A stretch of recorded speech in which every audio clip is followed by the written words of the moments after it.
रत्न सिंहासन, चरण कमल पर बैठे हुए सुन रही तोते का वचन, सुन रही तोते का वचन, सुन रही तोते का वचन।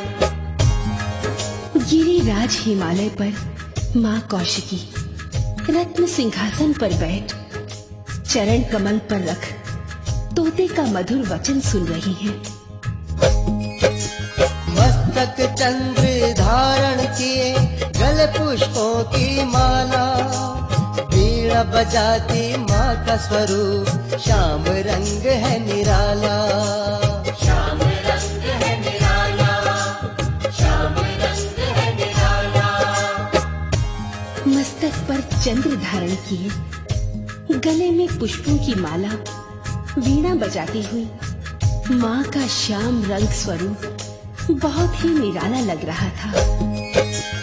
अंग में कसी हुई अंगिया, ओढ़ी मलाल चुनरिया, इतना सुंदर रूप देख के थकती नहीं नजरिया, थकती नहीं नजरिया, थकती नहीं नजरिया। अंग में कसी हुई अंगिया अर्थात चोली पहने हुए और लाल रंग की चुनरिया ओढ़े माँ का सुंदर स्वरूप इतना मोहक लग रहा था जिसे देख आंखें नहीं भरती थी।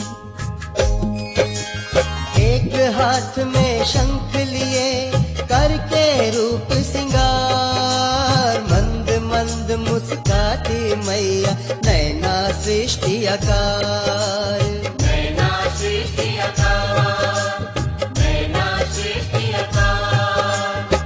हाथ में शंख लिए सभी रूप सिंगार करके मंद मंद मुस्कुरा रही माँ की आंखें सृष्टि की तरह गोल बदन पर मधु का हल्का हल्का प्रभाव जान पड़ता था। देवी के मोहक रूप को चंड मुंड ने देखा, शुंभ निशुंभ को जाके बताई देवी की रूप रेखा, देवी की रूप रेखा, देवी की रूप रेखा। तभी वहां शुंभ निशुंभ के दूत चंड मुंड ने माँ के मोहक स्वरूप को देखा और जाकर दानवपति शुंभ निशुंभ को सारा वृत्तांत सुनाया। दानवपति ने भेजा फिर सुग्रीव दूत बनाए, उस रमणी को मेरी आज्ञा से लाओ यहाँ बुलाए, लाओ यहाँ बुलाए, लाओ यहाँ बुलाए।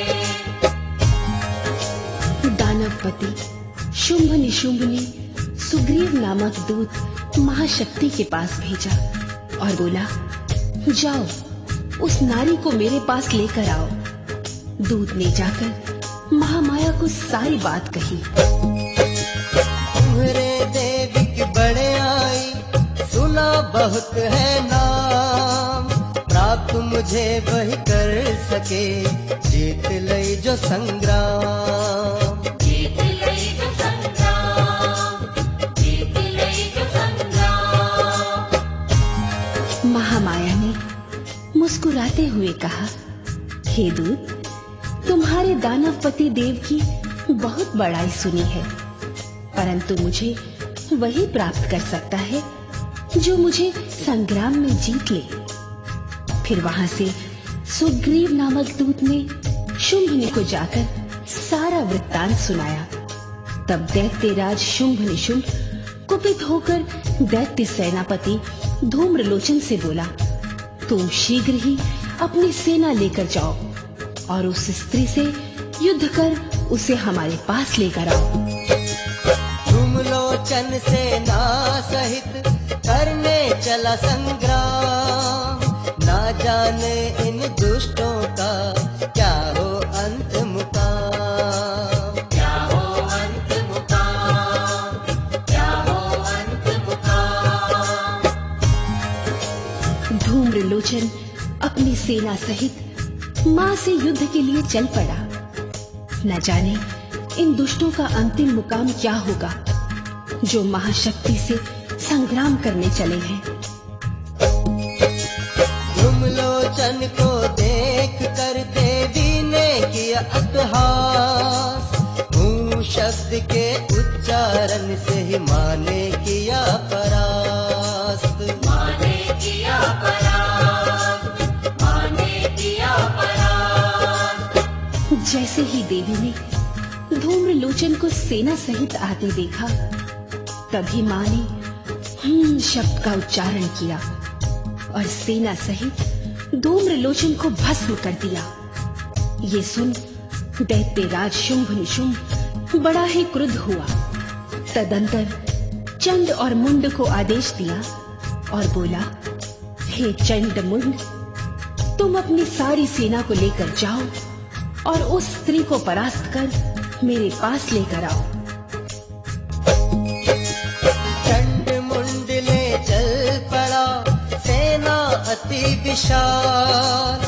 आते देख दैत्यों को माने धर लिया रूप विकराल। धरा रूप विकराल, धरा रूप विकराल। चंड मुंड को सेना सहित आते देख महाअंबिका ने अति विकराल रूप धारण कर लिया। मानो उनके चेहरे से तेज तमतमाने लगा।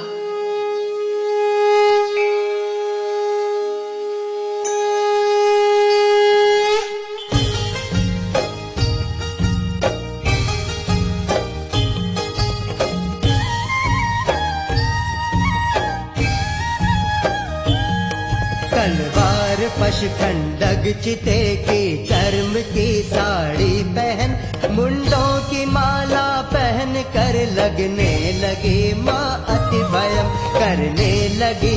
जब गर्जना हिलने लगा तीन लोग भी संहार करने दैत्य की सेना के उर्मा चल पड़ी। क्या तेज थी तलवार की, क्या शक्ति काली अवतार की। जय कर रहे सब ऋषि मुनि, जय जय हो काली अवतार की।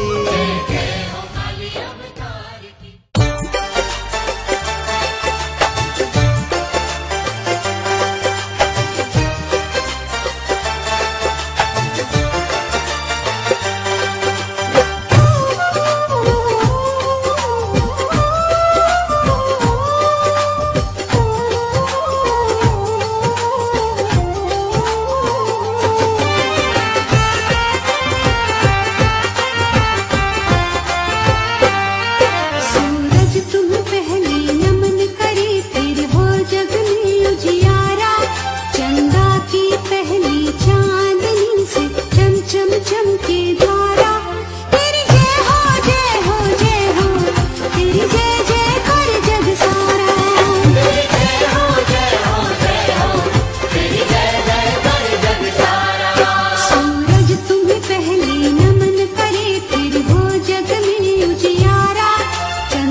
चम चम